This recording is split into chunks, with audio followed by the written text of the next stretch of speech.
Nós vamos falar com você sobre as decisões judiciais, decisões de primeira instância, decisões de segunda instância e de tribunais superiores. Recentemente nós tivemos uma situação que praticamente mexeu com o país, onde um ministro deu uma decisão e que liberou uma pessoa que é líder, segundo a imprensa, segundo os autos, seria líder de uma facção criminosa, onde a sociedade repudia tal circunstância de pessoas de tamanha periculosidade demonstrada que está nos autos, a ser decidida por um ministro, por um juiz ou por um agente, uma autoridade judiciária. Senhores, queremos refletir. As decisões judiciais devam ser unânimes, deva ter uma certa coerência, deva ter um garantismo dentro da disposição legal, em especial com relação quando se trata da Constituição Federal, que não é o que nós observamos nas decisões. Decisões, seja de habeas corpus, seja monocrática, ou seja por colegiada. Nós observamos, em especial nos últimos anos, ou seja, é que nestes últimos anos tem aparecido para as pessoas, para a sociedade, ou seja, tem dado uma publicidade em todo o procedimento judicial, nas decisões, nos encaminhamentos, como o judiciário lida, como o judiciário age. Então, a sociedade às vezes fica indignada, mas antigamente esta publicidade não existia. O que existia, com absoluta certeza existia, era esses mesmos desentendimentos, esses mesmos procedimentos. É estranho sim, uma decisão monocrática, garantista e um colega de tal igual grau, ministro, decide revogar a decisão do seu colega. Isto não é comum, não pode ser comum, mas ocorre as divergências, ocorre os desentendimentos, mas a aplicabilidade da lei haveria ter uma consonância, deveria ter um certo procedimento onde as divergências não seriam tão gritantes desta forma, para, em especial, beneficiar pessoa com altíssima periculosidade. Fala em altíssima periculosidade, como se pode tratar, valendo-se deste mesmo caso recentíssimo, aonde foi liberada uma pessoa e quantas outras pessoas são liberadas em razão de procedimentos de falta de aplicabilidade da lei, por ser ou não garantista o judiciário ou o juízo, o julgador. Senhores, na verdade é uma falácia para lá e outra para cá, quando tratamos do assunto em dizer que a culpa seria do dispositivo legal, daquela lei anticrimes, da lei 13.964/19, aonde foi introduzido no artigo 316, parágrafo único, em que o juiz, seja ele o que decretou a medida cautelar, tem a obrigatoriedade de manifestar a cada 90 dias sobre esta cautelar decretada, cautelar preventiva decretada. E foi aí o ponto essencial que ocorreu para a decisão de soltura e a decisão de cassação da soltura. de dois ministros da Suprema Corte do país. Mas olha a gravidade desta situação. Hoje, beneficiou-se uma pessoa em que a sociedade inteira ficou pasma, ficou perplexa com uma decisão em que beneficiou uma pessoa de altíssima periculosidade. Mas observemos o grande problema, não por este ângulo, mas por um outro ângulo, em que, quando há um acusado de determinado crime, em que ele não deu causa aos fatos, isso eu venho batendo sempre nas nossas militâncias, na nossa profissão, sustentamos esta bandeira. Por quê? Porque quando nem sempre são todos os acusados, nem quando são presas as pessoas, são pessoas de altíssima periculosidade. Em grande maioria, e se você for verificar, em especial na primeira instância, tem inúmeros, acredito que mais de 60% dos presos não eram para estarem presos e presos preventivos. Eu já disse em outros vídeos e que já fiz tribunal do júri, onde o acusado teria ficado mais de 5 anos preso e foi absolvido. Absolvido não só porque a defesa apresentou o direito de que ele pudesse ser absolvido, em que o Ministério Público também pediu a sua absolvição por insuficiência de provas, ou por uma outra razão, porque ele estava sob o escudo das excludentes de ilicitudes. Então veja a complexidade de se decidir com relação a estes 90 dias em que o juiz tem como observância apenas e somente por fazer com que a sua sentença seja fundamentada, e fundamentando a sua sentença vai mantendo-se estes coitados, esses infelizes presos, simplesmente porque o artigo 316 disse que a cada 90 dias o juiz obriga-se a reexaminar a prisão preventiva. E se ele entender que, pelo que tem no processo, esta prisão preventiva a cada 90 dias vai regularizando aquele ato de aplicabilidade, de injustiça, de perseguição, aquele ato em que ele vai decretar a prisão preventiva desnecessária, uma prisão preventiva desnecessária, que torna-se uma decisão injusta.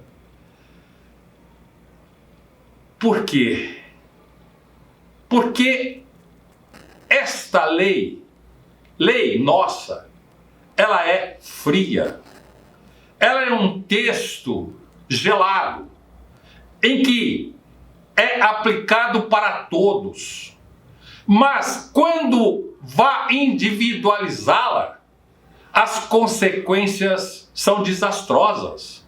Desastrosas, por um lado, em que beneficia pessoas de alto nível de poder aquisitivo, mas as pessoas que não têm poder aquisitivo sofrem as consequências de decisões desta natureza, de leis em que o legislador não soma ou não tem a flexibilidade de observância, em que aplica-se determinado dispositivo legal. E este dispositivo legal, ele passa a complicar o procedimento processual, o procedimento do processo legal. Ou seja, este artigo de 316, parágrafo único, ele não só não prejudica e prejudicou negativamente soltando uma pessoa de alta periculosidade, em que fez com que a sociedade ficasse perplexa. Mas vamos ver os efeitos disto no silêncio. Vamos ver os efeitos desta aplicabilidade de lei no silêncio, aonde milhões de pessoas estão a se submeter a esta circunstância de legalidade de prisão, em que os senhores, a sociedade em si, não perceba as consequências danosas, as consequências injustas de pessoas que não deveriam estar presas. Estão presas simplesmente porque o julgador, junto com o Ministério Público, entende que a defesa não tem razão em seus pedidos. E daí, como não tem a pessoa dinheiro suficiente, não é abastada suficientemente para chegar ao tribunal, aos tribunais superiores, e lá estar da forma em que esteve esta situação que levou a sociedade à perplexidade com esta decisão. Uma coisa é certa: os ministros têm divergências. Por certo, a justiça é feita de divergência, mas não de incoerência, não de situações incoerentes, aonde um ministro ou um juiz julga com a capacidade perversa de aplicar uma penalidade alta, grave, aplicar penas em todos e para todos, aumentando a pena, aumentando a punibilidade, e outros sendo garantistas, outros atendendo a flexibilidade, o texto legal. E daí há uma avalanche de postura, de posições, de pessoas manifestando contra A ou contra B. O que entendo que a sociedade haveria de fazer seria melhor participar, seria melhor nós observarmos e participarmos, sim, efetivamente, com respeito, com a participação, como é o tribunal do júri, e participar do tribunal do júri, participar das decisões dos tribunais, e fiscalizarmos o tribunal, fiscalizarmos o judiciário, fiscalizar todo o procedimento processual, para que circunstâncias como esta, ou circunstâncias como outras, de pessoas que não deveriam estar presas e estão presas, inclusive amparadas em decisões de cada 90 dias, em dizer que fundamentadamente esta decisão fundamentada de cada 90 dias teria necessidade da manutenção da prisão preventiva para pessoas que não têm periculosidade, são pessoas que são trabalhadoras, que por um acaso, por um fato isolado na sua vida, ocorreu um crime e ela é uma pessoa recuperada para a sociedade, então não tem periculosidade, não oferece perigo à sociedade, e o judiciário segura. E o poder judiciário segura exatamente pela prisão preventiva. E qual é o ápice do desejo, ou qual é o desejo especial, principal do julgador, do Ministério Público, e manter estas pessoas presas, inclusive assim, simplesmente por dizer: eu decido e cumpro a lei. Ou seja, cumpre a lei por um lado cumpre-se a lei, como foi cumprida a lei e cassado o cumprimento da lei, mas e para o outro lado, e por outro lado, nesta obscuridade que possa vir esta decisão, o amparo legal para manter uma ilegalidade, então nós não concordamos com isso.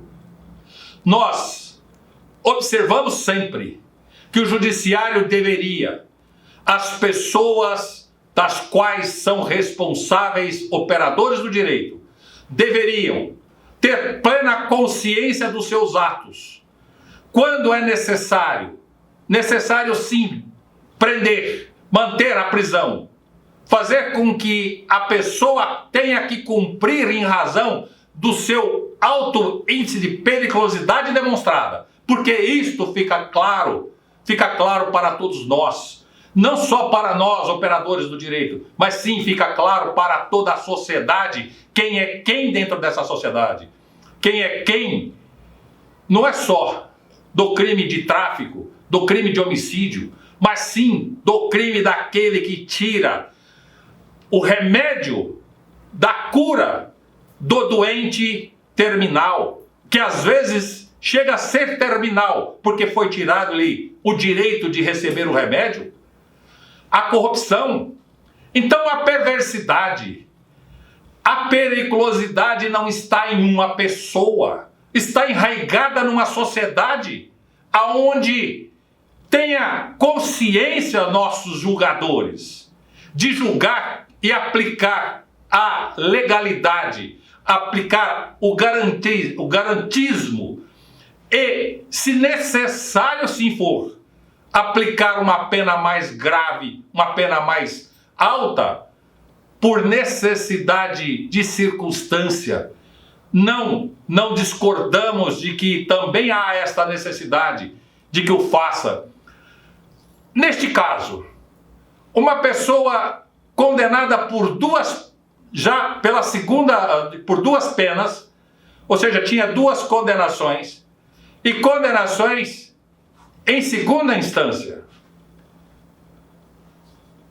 Existe alguma coisa estranha. Não resta dúvida nenhuma. É o que coisas estranhas não poderão ocorrer no judiciário. Porque se o juiz, se o julgador errar, mesmo tendo a consciência de ele estar, se ele garantista ou não, aplicando a lei, se ele errar na sua dose de aplicabilidade, de decisão, ele não complica um cliente porque ele não tem cliente, mas ele simplesmente fere, complica uma sociedade inteira. Por isso, eu afirmo aos senhores que na justiça não cabe jeitinho, não se pode se pensar em que decisões judiciais existam jeitinhos para lá ou para cá, para decidir conforme o seu foro íntimo. E se seu foro íntimo for hoje de apenar alguém, porque o seu foro íntimo hoje, magistrado, não está para benevolência, tenha consciência, senhor magistrado, de que cada decisão vossa está e pesa nos seus ombros, na sua consciência, em de que hoje você está, magistrado, decidindo. No amanhã você terá que prestar contas, dos seus atos, das suas decisões para a lei maior, a lei da natureza, a lei da consciência. E nós pedimos que tenhamos a maior reflexão, a maior consciência possível de isenção de decisões, para que afastemos, mesmo que haja a lei, sem jeitinho, aplicá-la de forma garantista, de forma em que o processo legal venha a ser cumprido de maneira em que ela possa, a balança da justiça, ser equilibrada e dar direito à liberdade e à justiça àquele e a quem necessita. Por isso, nós apelamos a você e a todos, não só os magistrados, como todos os órgãos sejam eles, do Ministério Público, da Polícia e da OAB, os operadores do direito, que possamos sim, e somos uma família nascidas numa faculdade. Se hoje sou promotor, se hoje sou magistrado, se hoje sou delegado, amanhã serei advogado de novo. Outrora, eu estive lá como advogado e hoje galgo o cargo de julgador. E amanhã serei quem? Ou amanhã sobrará tempo para nós refletirmos nas nossas decisões, se foi justas ou não justas. Por quê? Sentir-se privilegiado é ser e estar desprivilegiado no amanhã, na hora de prestação da sua prestação jurisdicional de consciência pura. Se você gostou desse vídeo, entre em contato conosco. Vamos fazer uma corrente do bem, uma corrente de justiça, que seja justa a aplicabilidade da norma legal, seja ela da Constituição até o procedimento regimental de cada tribunal.